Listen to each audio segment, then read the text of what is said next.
Hello, you're watching TVP World Talks. I'm Jan Ślewiński. Based on a recent survey, fewer Poles than ever put their trust in the Catholic Church, an institution often seen as one of the linchpins of Poland's national identity. Yet as the younger generation faces more and more alternative choices in their personal expression, what is the Catholic Church doing to turn the tide? Joining us now is Rafał Pankowski, co-founder of the Never Again Association. Hello and welcome to TVP World. Hello. So first of all, let's talk about the survey results. How significant is this decline? Well, of course, these results are, in a way, quite shocking, showing a very sharp drop in the social authority, popularity of the Catholic Church as an institution. But at the same time, I think they are not necessarily surprising, because we have seen similar research results, opinion polls over the last couple of years. So it seems that the tendency, the trend is actually very real, and all those different pieces of research indicate a very significant downturn in terms of the importance of the Catholic Church for many people in Poland, which has, of course, big implications in terms of, like you said, national identity, but also politics, also the organization of social life, if we can put it that way, and it has implications in many other fields too. Is there any research that would suggest that this is not just about the Catholic Church, but spirituality and religion in general? Do you think that society today is becoming more secular, or is there anything else at play? Because you also have, for example, conservative parties, conservative movements, even the far right, actually gaining popularity in some countries, and that would seem to contradict the general assumption that people are turning towards things modern, things forward-looking. That many of them are still longing for a more traditional outlook on things.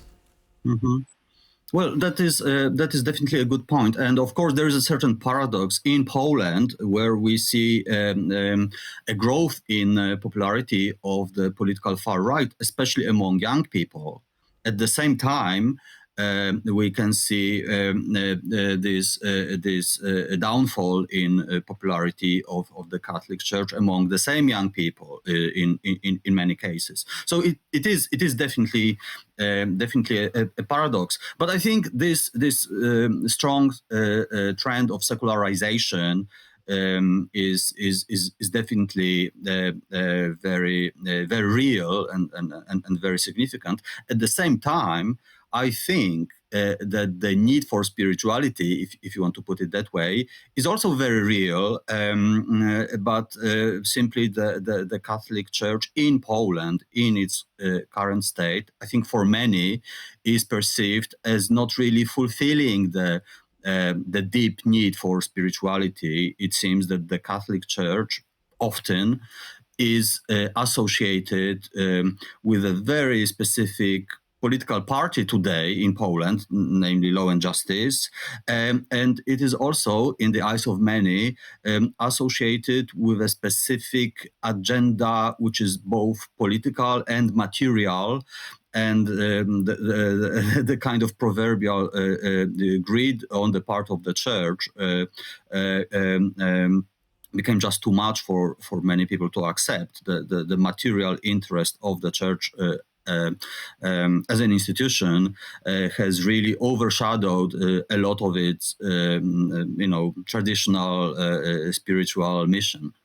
But would you say that this is a deal breaker for people today? I mean, after all, if we go back even a couple of hundred centuries, there was, very well-known examples of Polish poetry from hundreds of years ago criticizing the accumulation of wealth by bishops. And yet the position of the church has not been shaken substantially. There's actually been an important institutions for people during the time of communism, for example, this sort of spiritual anchor against the authorities. So do you think that there is something else at play nowadays that is driving this change? Well, first of all, we know that the peak of social significance of the Catholic Church in Poland was very closely associated with the term in office of Pope John Paul II. And without the Polish Pope, I think that plays a big role. But the watershed moment was 2020, when the sort of draconian anti-abortion law was adopted by the Constitutional Tribunal. That was perceived as a result of pressure from the Catholic Church, which in turn led to big protests against Poland, with the participation of many thousands of young people. So that was the one symbolic moment when the acceptance and popularity of the Catholic Church among the younger people, especially, dropped very, very substantially.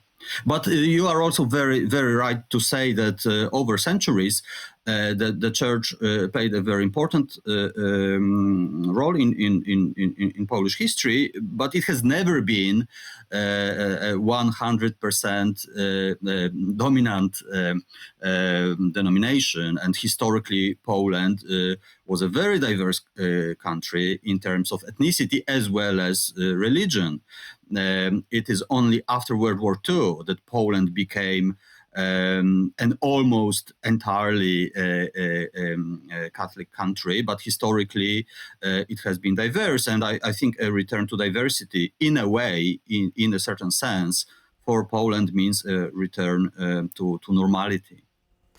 Now, you've mentioned political parties in Poland, so just by way of explanation, we have the more traditional conservatives, the Law and Justice Party, which are currently in opposition, and they have traditionally, as you said, been associated with the Catholic Church. Now, do you think that perhaps the more recent additions to the political scene, not just in Poland, but in general, the far-right parties, have actually developed an identity which is divergent from the sort of religious traditionalism, and they are adopting a pseudo-conservative or far-right agenda that has nothing to do with the teachings of the Catholic Church. Instead, it is based on simple messaging, anti-immigrant, perhaps anti-war, anti-Ukraine, and also the kind of messaging that you're likely to see on TikTok more than being basically conveyed from the pulpits at your local parish. Do you think that this is a change in the identity of the far right here?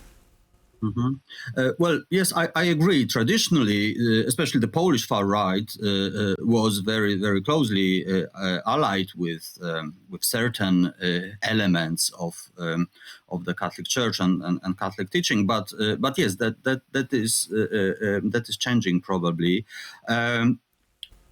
Of course, the far right still, and not only in Poland, likes to use the language of Christianity from time to time, but it is more of a marker of a certain political identity vis-a-vis, for example, the Muslim community. So in this case, those who employ the language of Christianity in their political campaigns, they use it more as a manifestation of hostility against the other communities, such as the Muslim community and other minorities, rather than as an expression of any genuine, deep association with Christianity and its teaching. Now, coming to the question of spirituality, do you think that for young people, the problem is not just that they consider the institution to be out of touch, but also that they are finding many new ways of interacting with one another, with what they perceive to be important figures? Do you think that we're seeing the sort of secular religion in social media, like, parasocial relationships with people considered to be like, significant, like celebrities, even interactions with AI. Do you think that AI could become sort of like the source of inspiration, a digital confessional in a way, as people try to talk to someone, of course in a metaphorical sense, because there is no one there, it's just, algorithms, that they consider, more eager to listen to their problems? Well, I think there is a very deep-rooted human need for interaction with other human beings, but also there is a very deep-rooted need for a sort of deeper, someone might call it spiritual experience, and yes, AI might be one of the ways of fulfilling those needs, but it's also highly problematic on many levels, of course. But popular culture in general has often been discussed in terms of, if not replacing, then at least replicating some of the patterns of behavior that we know from religious traditions. Sports and football, for example, has been described and analyzed by sociologists using certain models that were previously used to study religion. And as the famous sociologist Emil Durkheim said, the essence of religion is a shared ritual. So the question is, if the shared ritual is not provided by the church in this case in a sufficient manner or in a manner that is attractive to people today, what could be the avenues of fulfilling those deep social and individual needs? And I think that there are many, whether or not they can truly replace religion in the life of Polish society. I'm not too sure. And finally, do you think the church is doing enough to actually, change its image? Do you think that, for example, opening up to minorities, opening up to the LGBT community could actually do the trick and allow people to rediscover the positive aspects of the sort of shared experience of religion, as opposed to certain rites, practices that might be offered by interacting with, in a parasocial way with social media or even with AI? Mm-hmm.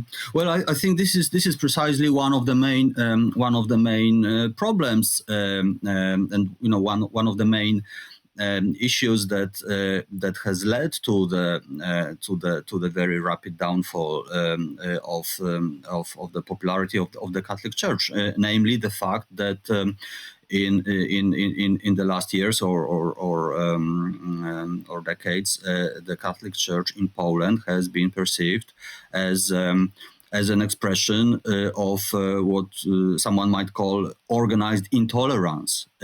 Intolerance of different minorities, such as the LGBT community, that has been the target of hate and hateful campaigns in Poland over the last decade or so, in particular. And it was very much the Catholic Church that was perceived as being squarely behind those campaigns. And the trend we are talking about, I would say, could be seen as being very much a fruit, a result of this very sort of intolerant position or intolerant image that the Catholic Church has taken on, and I think it may be very difficult to change that image, and I simply don't think that the Catholic Church in Poland fully understands the issue. We have a new pope, which is also important to note, and whether or not the pope can turn it around, and not only for Poland, but also globally speaking, that is another big debate. But so far, we don't really see an impact of the new pope on the Catholic Church in Poland. And frankly speaking, we didn't see much of an impact from So this is Pope something Francis, to watch out for. I'm told, on the unfortunately, that we Catholic Church have in run Poland. out of time. A very interesting discussion, nevertheless. Rafał Pankowski was our guest today here on TVP World. Thank you very much for joining us and for sharing your insight on the subject. Thank you. And I'm Jonasz Rowiński. You're watching TVP World. Please do stay with us.